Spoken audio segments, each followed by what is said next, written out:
Ang cause ng kalampag sa ating mga sasakyan guys, ito ang tie rod end. Ayan, bago at saka lumang tie rod.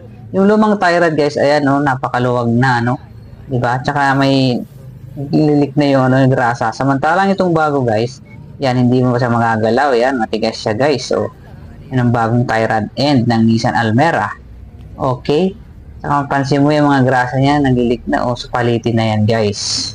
Yan ang tie rod. Nagkakos siya ng kalampag ng ating mga sasakyan. Ito naman yung lower arm assembly ng Nissan Almera din.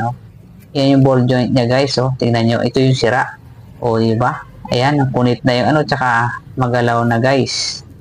Ayan, kaya kailangan ng palitan. Samantala itong bago, walang pulit yung mga bushing niya guys. Yan ang bagong lower arm assembly. Ito yung luma. Okay? Tingnan natin ang ball joint ng bago. Yan, hindi mo rin makagalaw. Yan guys.